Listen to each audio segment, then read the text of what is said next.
Mesdames et messieurs, bonjour. Bienvenue au journal hebdomadaire de l'Agence vietnamienne d'information. Voici les titres qui ont fait la une de l'actualité de la semaine dernière. Le président Nguyễn Xuân Phúc a eu un entretien téléphonique mercredi 23 mars avec le président sud-coréen élu Yoon Suk-yeol sur le renforcement de la coopération bilatérale dans de nombreux domaines. Les deux présidents ont convenu de maintenir l'échange de délégations et de réunions de haut niveau sous diverses formes, de soutenir le renforcement de la coopération en matière de sécurité, de défense et d'industrie de la défense. Ils ont également décidé de collaborer étroitement à la mise en œuvre des activités pour célébrer cette année le 30e anniversaire de l'établissement des relations diplomatiques en vue de porter les relations à un partenariat stratégique intégral.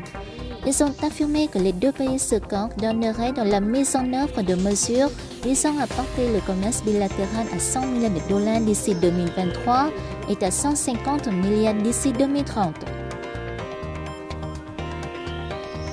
Le Premier ministre malaisien Dato Sri Ismail Sabri bin Yaakob a effectué du 20 au 22 mars une visite officielle au Vietnam à l'invitation de son homologue vietnamien Phạm Minh Chính. Lors de leur entretien, les deux premiers ministres ont réaffirmé l'importance d'intensifier la coopération pour assurer la résilience et le développement durable de l'économie dans la période post-Covid-19. Ils ont convenu de renforcer la confiance politique et d'approfondir le partenariat stratégique. Ils ont en outre décidé de s'efforcer de porter les échanges commerciaux bilatéraux à 18 milliards de dollars d'ici 2025. Ils ont assisté à une cérémonie d'échange de documents de coopération, dont des protocoles d'accord sur la coopération juridique, sur le recrutement, l'emploi et le rapatriement des travailleurs.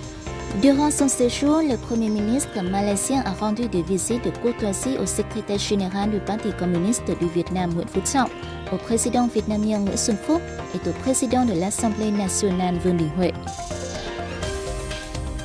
Dans la soirée du 25 mars, le président de l'Assemblée nationale Vương Đình Huệ s'est entretenu par visioconférence avec Esteban Lazo Hernández, président de l'Assemblée nationale du pouvoir populaire de Cuba et président du Conseil d'État de Cuba.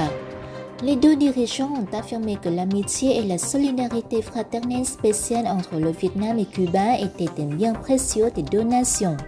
Ils ont affirmé qu'ils continueraient à créer les conditions les plus favorables en termes de mécanismes et de politique aux entreprises vietnamiennes s'investissant à Cuba.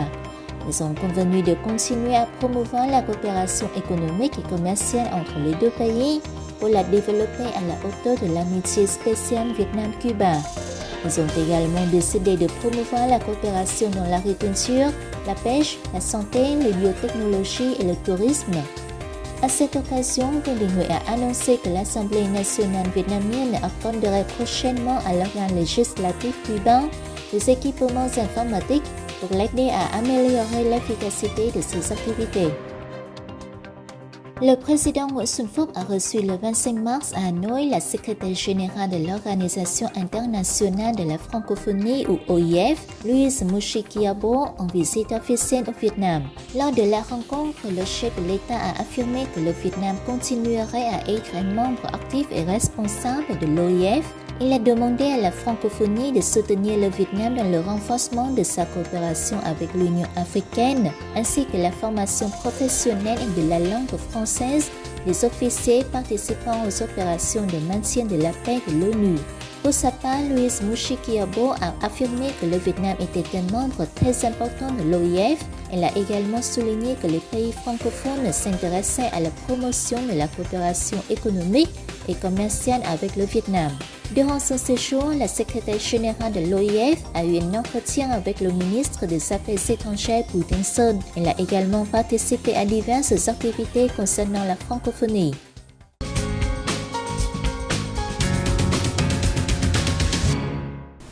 Le Vietnam est sur le point de sortir fortement de la pandémie de Covid-19 et de se placer fermement sur le radar des investisseurs étrangers grâce à une industrialisation rapide et une classe moyenne en croissance rapide. Selon un article publié récemment par Asian Investor qui se concentre sur le secteur de l'investissement de la région, l'optimiste se repose sur la solide base économique construite sur une décennie de la croissance régulière du PIB de 6% par an en moyenne jusqu'en 2019. Malgré les impacts de la pandémie ces 2 dernières années, les perspectives sont positives selon l'article. En effet, la Banque mondiale prévoit que l'économie vietnamienne connaîtra une croissance de 5,5% cette année, le Fonds monétaire international prévoyant même une hausse de 6,6% contre 2,6% en 2021. En outre, VCG, la filiale singapourienne de Vina Capital, prévoit que le PIB du Vietnam pourrait croître de plus de 7% cette année. Grâce aux politiques de soutien à la reprise post-Covid-19 et au redressement progressif des activités touristiques, le Vietnam est un pôle d'attraction pour les investissements selon Business Times de Singapour. Selon le site internet singapourien, les mesures de confinement décisives et le soutien gouvernemental bien ciblé, tels que définis par le Fonds monétaire international, ont aidé le Vietnam à limiter la dépression économique due à la crise sanitaire. Selon les résultats d'une enquête menée l'année dernière par la Fédération des entreprises de Singapour, les entreprises de ce pays étaient toujours intéressées par le marché vietnamien. Le Vietnam est arrivé 2e parmi les pays dans lesquels les entreprises de Singapour étaient les plus désireuses d'investir. Sur les 440 entreprises qui ont déclaré prévoir une expansion future, 31% ont dit qu'elles souhaitaient se rendre au Vietnam. Singapour est le premier investisseur au Vietnam depuis 12 ans. Selon le ministère vietnamien du Plan et de l'Investissement, en 2021, Singapour a versé 10,7 milliards de dollars au Vietnam, représentant 34,4% du total des investissements au Vietnam. Selon le ministère de l'Industrie et du Commerce, l'amélioration de la qualité du café et la création de marques sont essentielles pour que le Vietnam puisse développer ses exportations vers l'Union européenne. L'Union européenne est le plus grand importateur de café vietnamien, représentant plus de 16% des exportations nationales de ce produit. L'accord de libre-échange entre le Vietnam et l'Union européenne, qui a supprimé 93 des droits de douane, offre d'importantes opportunités au café vietnamien, selon le ministère de l'Industrie et du Commerce, ajoutant que le café était également l'un des 39 indications géographiques du Vietnam que l'Union européenne s'était engagée à protéger dans le cadre de cet accord. Le Vietnam et le Brésil, de grands producteurs et exportateurs, ont tous deux des accords commerciaux avec l'Union européenne, ce qui signifie qu'ils bénéficient tous deux de tarifs préférentiels lorsqu'ils exportent vers l'Union européenne. Cependant, le Brésil fournit principalement du café arabica, tandis que le Vietnam se concentre sur le robusta. Le potentiel d'exportation de café vers l'Union européenne est considérable grâce à la demande croissante de café transformé et de haute qualité. Bamboo Airways a lancé le 22 mars une ligne directe entre le Vietnam et le Royaume-Uni avec un vol au départ de l'aéroport international Nội Bài vers Londres. 2 vols par semaine sont prévus à l'heure actuelle. Bamboo Airways utilise le 787-9 Dreamliner sur cette ligne, ce qui permet un trajet d'une durée d'environ 12 heures, soit près de 7 heures de moins que les vols de transit. Pour célébrer cette nouvelle ligne aérienne, Bamboo Airways propose des billets à partir de 2,31 millions de dong, environ $30 par trajet, hors taxes et frais. Le groupe FLC, propriétaire de Bamboo Airways, s'associera à l'ambassade du Vietnam à Londres pour organiser une semaine du Vietnam au Royaume-Uni du 28 mars au 3 avril, dans le but d'attirer des investissements au Vietnam. L'ambassade du Vietnam en Israël, en coordination avec la Chambre de commerce Israël-Asie, a inauguré le 22 mars la Chambre de commerce Israël-Vietnam. L'ouverture de la Chambre de commerce Israël-Vietnam est motivée par les grands potentiels et la forte croissance économique entre Israël et le Vietnam. Malgré le Covid-19, le commerce bilatéral en 2021 a atteint 1,8 milliard de dollars contre 1,6 milliard en 2020. Le Vietnam devient le plus grand partenaire commercial d'Israël en Asie du Sud-Est. Selon sa présidente, Eina Haveli Levin, la Chambre de commerce Israël-Vietnam s'emploiera à soutenir le développement de toutes les entreprises des 2 pays dans le but de doubler le commerce bilatéral après la signature de l'accord de libre-échange Israël-Vietnam.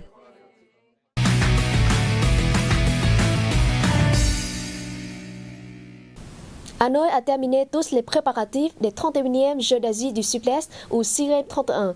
Comme prévu, la capitale accueillera 18 événements sportifs des CIREM 31. Elle a globalement achevé la mise à niveau de toutes les infrastructures au service des événements. La ville s'est coordonnée avec le ministère de la Sécurité publique et le ministère des Transports pour assurer la sécurité et les activités de transport pour les Jeux. Un plan de prévention et de contrôle du Covid-19 est également en cours de finalisation. La cérémonie d'ouverture des CIREM 31 est un événement important qui demande à la ville de s'y préparer au mieux. Le 20 mars, la chanson officielle des CIREM 31 a été révélée lors des cérémonies tenues à Hanoï pour récompenser les sportifs et entraîneurs exceptionnels du pays l'année dernière. La chanson, composée par le compositeur vietnamien Huy Tuấn, s'intitule Hãy tỏa sáng, prions. Avec des paroles en langue vietnamienne, un refrain en anglais et met en valeur l'esprit sportif ainsi que les efforts déployés pour obtenir les meilleurs résultats. La chanson véhicule également un message de développement, de solidarité et d'amitié entre le Vietnam et ses amis internationaux. Les CIREM 31 sur le thème « Pour une Asie du Sud-Est plus forte » se dérouleront à Hanoï et dans 11 localités voisines, du 12 au 23 mai. Ils comprendront 40 sports avec 526 épreuves et devraient attirer environ 10 000. L'événement biennal était initialement prévu pour fin 2021, mais avait dû être retardé en raison de la crise sanitaire du coronavirus.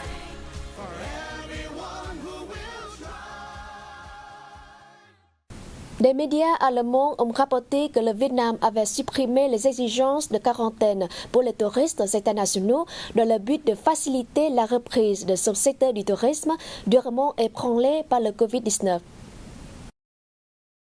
Le journal Side Tram et d'autres journaux ont déclaré que les touristes étrangers n'ont besoin que d'un test négatif au Covid-19 en utilisant la méthode RT-PCR dans les 72 heures avant le départ ou un test antigénique rapide dans les 24 heures.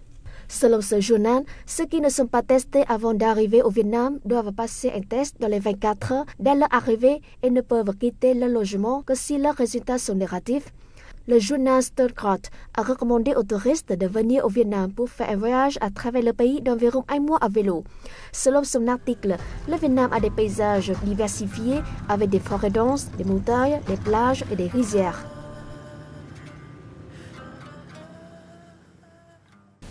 Treize anciens documents d'ordination des dynasties de Lê et Nguyễn sont conservés dans la pagode de Vĩnh Quang, dans le bourg de Thanh Miện, dans le nord de la province de Hải Dương.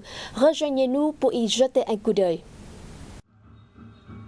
Ces anciens documents d'ordination, dont 5 délivrés sous la dynastie de Lê et 8 sous celle de Nguyễn, sont conservés à la pagode de Vĩnh Quang, la plus ancienne datant de 1657 sous le règne du roi Lê Thánh Tông.